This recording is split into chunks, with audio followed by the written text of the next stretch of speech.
Hello students, 2025 সালের মাধ্যমিকে যেহেতু ফর্মাল লেটার চলে এসেছে, তাই ইনফর্মাল লেটারটা এবারের জন্য খুব ইম্পর্ট্যান্ট 2026 সালের মাধ্যমিকের জন্য। তো প্রথমেই একটা ইনফর্মাল লেটার তোমাদের বইতে রয়েছে, সেটা আজকে দিয়ে দিলাম। Write a letter to your friend within 100 words advising him or her to visit the public library in his or her locality as frequently as possible. Informal letter লেখার প্রথমেই স্ট্রাকচারের প্রথমেই কী করতে হয়, বাঁ দিকে নিজের ঠিকানাটা লিখে দিতে হয়।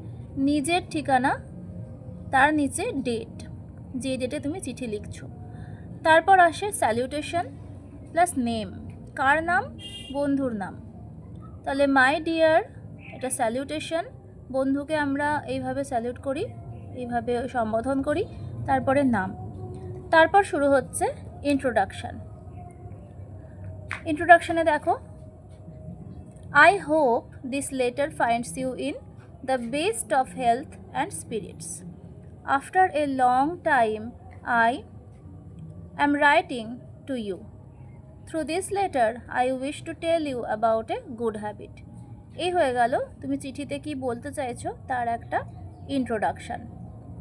এরপরে চলে আসতে হবে মেইন পার্টে। প্রত্যেকটা স্ক্রিনশট রেখে দাও।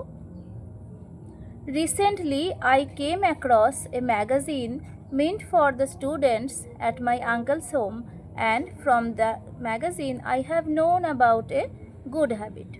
Do you know how beneficial it can be to visit a library often?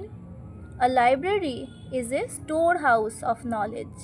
Spending time there means a gain of knowledge, as you can read different kinds of books, newspaper and magazines.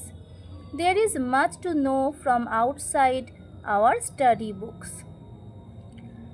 The serene atmosphere of a library is good for your mental peace too. It can improve your power to concentrate. Regular reading makes a student smart and confident. এই হয়ে গেল letter body main content. Next আসছে conclusion. So I shall suggest you to visit a library as frequently as you can and make it a habit. I am trying it too. This much for now. Reply fast.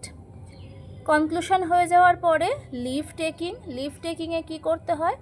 Yours লাভিংলি, yours অ্যাফেকশনেটলি ইত্যাদি লিখতে হবে। বন্ধুর ক্ষেত্রে বন্ধুর নাম। তারপরে আসছে বন্ধুর অ্যাড্রেস। এটা একদম খাতার বাঁ দিক কর্নার ঘেঁষে লিখবে। বন্ধুর নাম, কেয়ার অফ দিয়ে তার বাবার নাম এবং তার একটা ঠিকানা।